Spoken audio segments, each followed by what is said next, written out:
To start things off, I want to talk about the season that Nikola Jokic just had. He won his back-to-back MVP, and this has kind of stirred up a lot of critics and controversy on the internet as of late. Nikola Jokic averaged 27.1 points per game, which I believe was a career high, 13.8 rebounds per game, and 7.9 assists.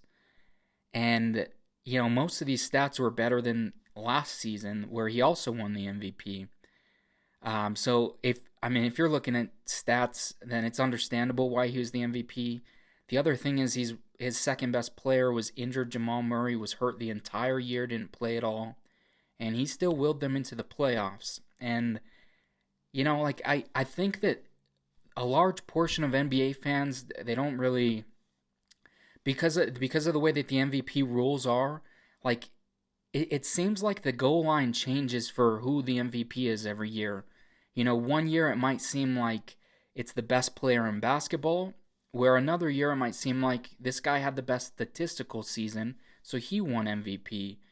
It seems like the definition of who the MVP is kind of changes year to year among the NBA. The year that Russell Westbrook won the MVP, that was clearly because of a historic achievement statistically. He had averaged a triple double, something that hadn't been done in I think over 50 years since Oscar Robertson. So I understand why some fans might be a little bit upset, but at the end of the day, you can't knock Jokic. Like, he had a phenomenal year, and even if he wasn't going to be MVP, he probably would have been runner up. So if it's a close race, then it's one of those things, like, you can't be upset with the outcome. And it's one of those things with sports, like, if the game is close, you can't be upset that a referee is the reason that you're losing the game. Or if you're fighting, if you go to decision, you can't be upset that you went to decision, with the outcome.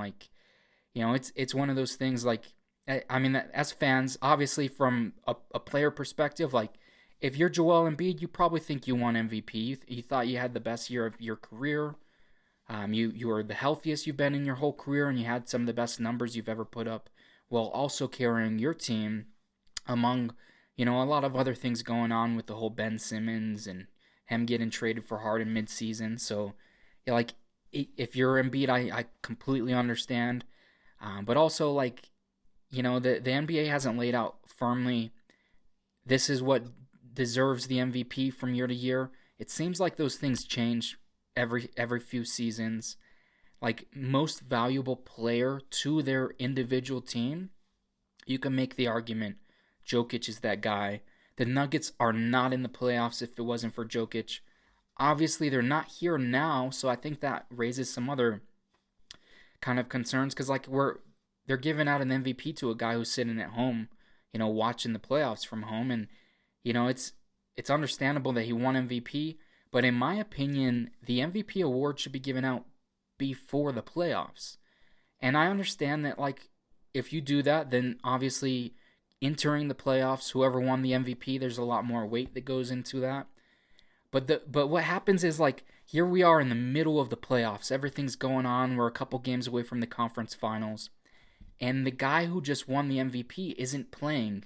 So everybody's talking about these guys that are playing right now. Giannis is playing. He's amazing right now. And it's so there's a reason that there's a regular season MVP, but there's also an NBA Finals MVP, and that guy is usually the MVP of the entire playoffs.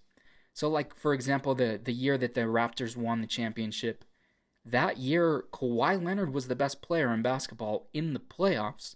He didn't win MVP. And when they ended up giving the MVP in the middle of Kawhi's all-time playoff performance, it's dude, Kawhi's the best player right now. But at the same time, it's they're two separate seasons basically. There's the playoffs and then there's the regular season. So you can't knock the NBA for who the award goes to. I do think that maybe setting some firm rules to how the award is won, what they are looking for, I think that would be nice. And then also just giving the award out a little bit earlier. I don't think it hurts too much.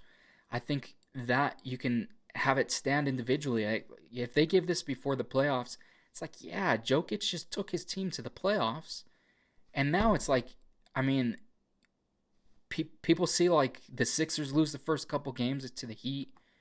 Embiid comes back and then they win a couple, and it's like, okay, Embiid is that dude too, and like there's a reason that he was in the running for MVP. So like I get there's two sides to it, and I totally understand.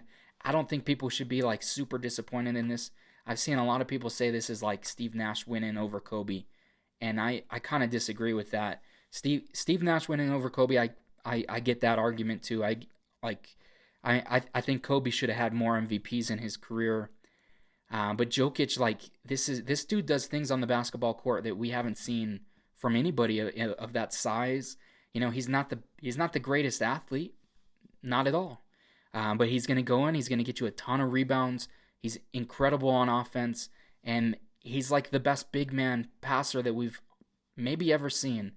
And so, like, you got to give him some credit for how great he is. And like the game of basketball, it's not all just about athleticism and who's the flashiest player in basketball. Otherwise, Jokic wouldn't have won MVP last year either.